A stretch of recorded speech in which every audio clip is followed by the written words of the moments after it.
Dexter POV. Kausap ko si Tony para sa pag-update ng kaso ng grandparents ni Ellen. Marami akong tinawagan ng mga kakilala na makakatulong sa kaso. Kuya Dexter, sigaw ni Joseph. Nanlaki ang mga mata ko, nang makita kong buhat-buhat ni Joseph si Ellen na walang malay. Dali-dali ko itong kinuha at binuhat, para ilagay sa kwarto namin. Dahan-dahan ko siyang inihiga sa kama. Ano bang nangyari? Tanong ko kay Joseph. Sinundan ko si Ate Ellen papunta sa kwarto nyo. Dahil sabi mo bantayan ko muna. Nandun siya sa katabing kwarto nyo nang bigla siyang sumigaw. Tinatawag niya ang pangalan mo. Tumakbo naman ako, mabuti na lang at dumating ako agad. Nakita ko si Ate Ellen na halos pabagsak na sa sahig. Buti na sa loko. Nandun sa loob ng kwarto ang mga magulang niya. Ang nakakainis ay tinitigan lang nila si Ate Ellen, sabi ni Joseph. Mabuti na lang pala at napabantayan ko si Ellen sa kapatid ko. Tinawagan ko agad si Faith para papuntahin dito. Doktor ako pero hindi ako espesyalista sa mga buntis. Hello Kuya Dex, anong kailangan mo? Tanong ni Faith. May importante ka bang operasyon sa mga susunod na araw? Tanong ko. Wala naman. Bakit? Dumaan ako nga pala sa inyo kuya, sabi ng katulong wala kayong lahat. Saan kayo pumunta? Tanong pa niya. Ako nang bahala sa mga schedule mo sa ospital. Kailangan kita dito sa baler. Kailangan ko na may magbabantay sa kalusugan ni Ellen. Sumakit na naman ang tiyan niya. Stress siya ngayon at alam kong maaapektuhan ang anak namin, sabi ko. Ano? Saan sa baler? Sabi ko naman sa'yo kuya, huwag mong bibigyan ng ikaka-stress si Ate Ellen, sabi ni Faith. Hindi naman ako. Namatay ang grandparents niya kaya siya stress. Papasundo na kita kina Megs, sabi ko. Ano? Hala, anong nangyari? Huwag mo na akong ipasundo. Text mo ang exact address. Mas madali kung ako na mismo ang pupunta. Magtatagal lang kapag pinasundo mo ako, sabi pa niya. Sige, text ko sa'yo ang address.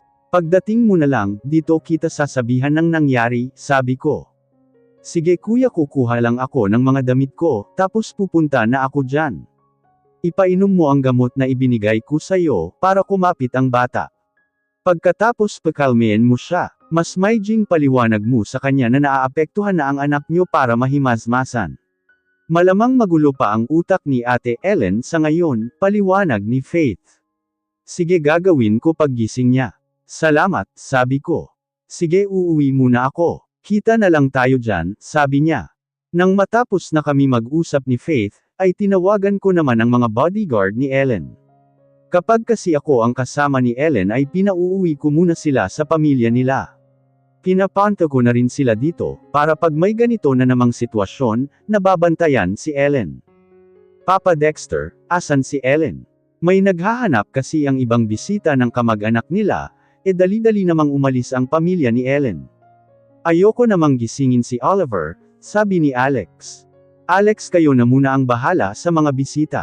Sabihin nyo na lang nagpapahinga saglit ang mga apo dahil wala pang tulog, sabi ko. Inantok ba ang buntis? Hihihi, sabi nga, ganyan daw talaga kapag buntis. Pero paggising niya pakisabi labasin ang mga bisita ha, nakangiting sabi ni Alex. Baka hindi ko muna pababain si Ellen. May nangyari kasi sa kanila ng magulang niya, at yun ang aalamin ko. Nahimatay si Ellen, at hindi siya magkakaganon kung simpleng bagay lang, paliwanag ko. Ano? Kamusta si Ellen? Tanong niya. Sa ngayon wala pa ding malay. Pinapunta ko na yung doktor niya na pinsan ko, para mabantayan siyang maigi. Alam naman nating hindi madali sa kanya na tanggapin ang pagkamatay ng mga lolo't lola niya. Asahan ko sana na kayo munang bahala, sabi ko. Don't worry, kami na ang baalang mag-asikaso sa lamay. Sige, bababa na ako, palem ni Alex. Bumalik ako sa kwarto ni Ellen.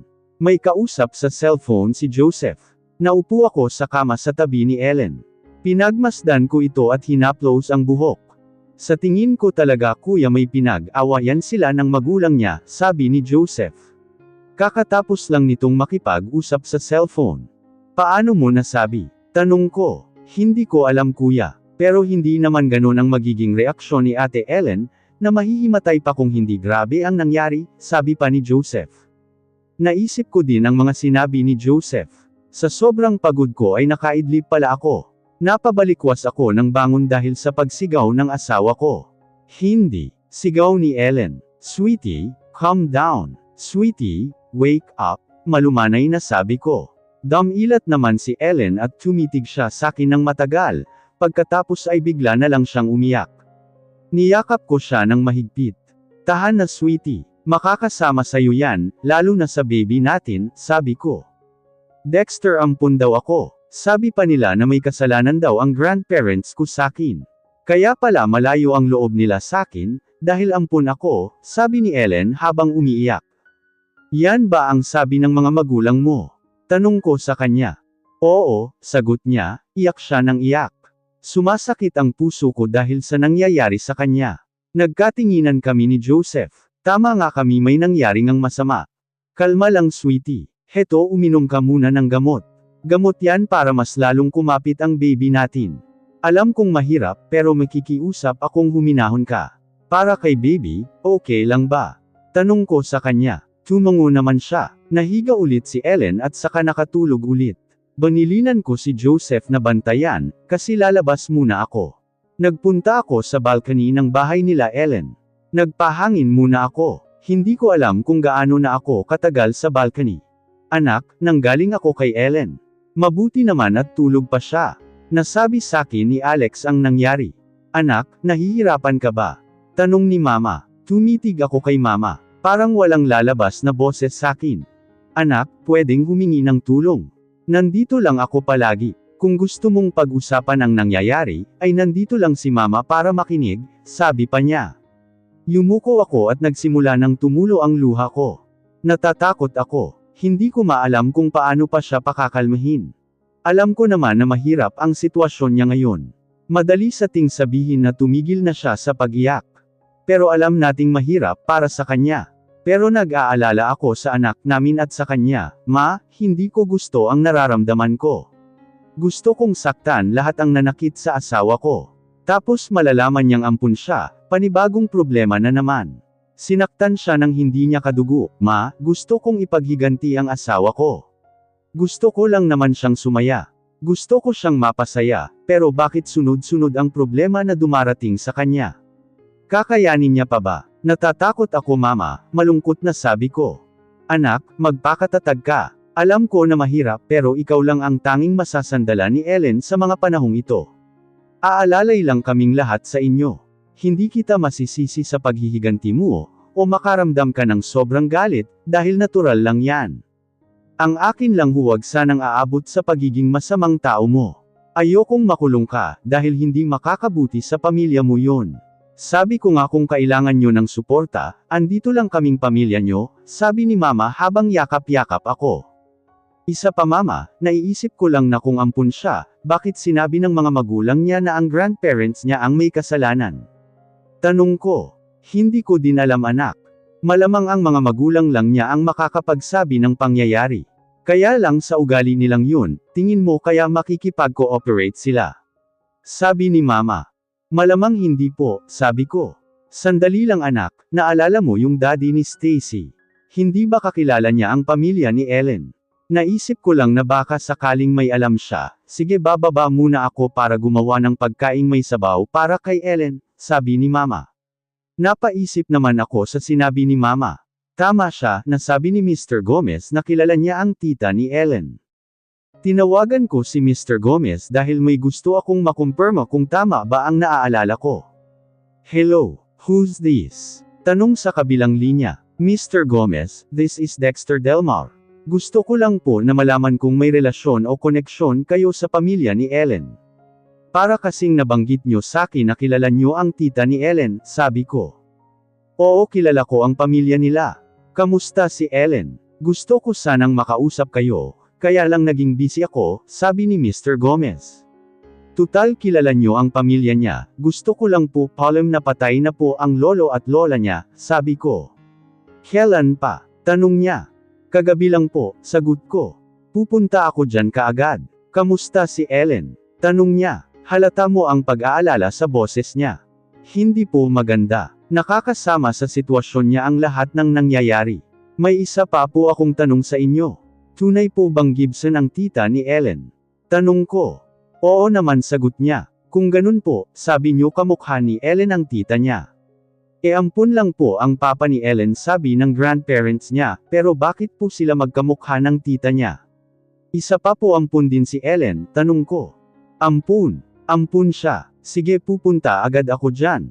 May isasama akong tao, natatarantang sagot ni Mr. Gomez. Pinatay niya ang tawag. Pero bago ako pumasok ng kwarto ni Ellen, ay nakatanggap ako ng text. Sa tingin ko anak ko si Ellen. Ellen POV. Nagising ako dahil nagugutom ako. Wala pa nga pala akong maayos na kain, dahil sa pag-iisip sa grandparents ko. Napansin ko si Joseph na may ginagawa sa cellphone. Malamang nagmo-Mobile Legend ito. Yan kasi nilalaro ng magkakapatid. Tumayo ako kasi gutom na ako. O Ate Ellen saan ka pupunta? Tanong ni Seth. Malamang napansin niya akong bumangon. Nagugutom ako. Gusto kong kumain, sabi ko sa kanya. Dadalahan na lang kita. Ano ba ang gusto mo? Tanong sakin ni Seth. Asan ang kuya mo? Tanong ko. Baka nasa baba lang. Mahiga ka na ate, ako na lang magdadala ng pagkain sa'yo, sagot naman niya. Napangiti naman ako. Alam mo natatawa lang ako pag tinatawag mo akong ate. Mas matanda ka kaya sakin, hindi ako sanay.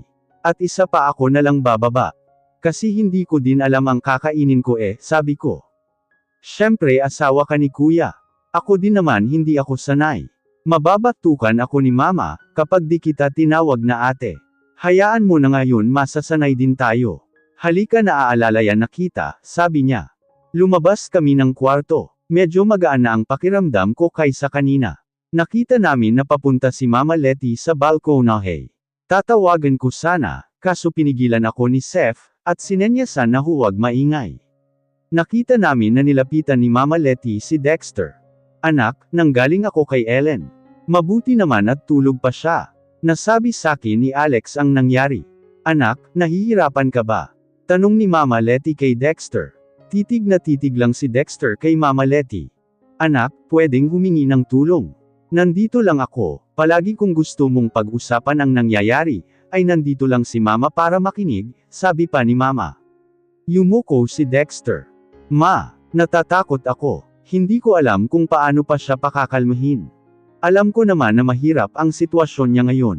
Madali sa ting sabihin na tumigil na siya sa pag-iyak. Pero alam nating mahirap para sa kanya. Pero nag-aalala ako sa anak namin at sa kanya. Ma, hindi ko gusto ang nararamdaman ko. Gusto kong saktan lahat ng nanakit sa asawa ko. Tapos malalaman niyang ampun siya, panibagong problema na naman. Sinaktan siya ng hindi niya kadugo. Ma, gusto kong ipaghiganti ang asawa ko. Gusto ko lang naman siyang sumaya. Gusto ko siyang mapasaya, pero bakit sunod-sunod ang problema na dumarating sa kanya? Kakayanin niya pa ba? Natatakot ako mama, malungkot na sabi niya. Tumulo ang luha ko dahil ganun pala ang nararamdaman niya. Naging makasarili din ako kung minsan. Buntis ako at kailangan kong alagaan ang anak namin. Napatingin ako kay Seth at nginitian niya ako. Mahal na mahal ka talaga ng kuya ko. Huwag kang maingay, at pakinggan na lang natin sila, nakangiting sabi niya. Anak, magpakatatag ka. Alam ko na mahirap pero ikaw lang ang tanging masasandala ni Ellen sa mga panahong ito. Aalalay lang kaming lahat sa inyo. Hindi kita masisisi sa paghihiganti mo, o makaramdam ka ng sobrang galit dahil natural lang yan. Ang akin lang huwag sanang aabot sa pagiging masamang tao mo. Ayokong makulong ka dahil hindi makakabuti sa pamilya mo yun. Sabi ko nga kung kailangan nyo ng suporta, andito lang kaming pamilya nyo, sabi ni Mama Letty, habang yakap-yakap niya ang asawa ko. Isa pa mama, naiisip ko lang na kung ampun siya, bakit sinabi ng mga magulang niya na ang grandparents niya ang may kasalanan? Tanong niya. Ako din naman ay nagtataka. Hindi ko din alam anak. Malamang ang mga magulang lang niya ang makakapagsabi ng pangyayari. Kaya lang sa ugali nilang yun, tingin mo kaya makikipag-cooperate sila? Sabi ni Mama Letty. Malamang hindi po, sagot niya. Sandali lang anak, naalala mo yung daddy ni Stacy. Hindi ba kakilala niya ang pamilya ni Ellen? Naisip ko lang na baka sakaling may alam siya, sige bababa muna ako para gumawa ng pagkaing may sabaw para kay Ellen, palim ni Mama Letty. Napaisip naman ako sa sinabi ni Mama. Tama siya na sabi ni Mr. Gomez na kilala niya ang tita ko. Nakita niya kami ni Seth at ngumiti siya sa amin. Hayaan muna natin siyang makapag-isip-isip. Halika na at magsikain na kayo, pag-aaya ni Mama Letty. Maiwa na muna po ako dito. Tatanawin ko na lang muna si Kuya. Baka gusto niya pa ng kausap, sabi ni Seth kay Mama. Sumunod na lang ako kay Mama Letty. Ayoko naman na maging pasaway, kasi ayoko na mag-alala pa si Dexter. Lahat na nga ginagawa niya sakin, tapos puro problema lang ang binibigay ko. Sa narinig ko ay napagdesisyonan ko na lalaban ako sa lahat ng problema na ito. Una kong iisipin ang anak ko sa sinapupunan ko na nakadepende sakin.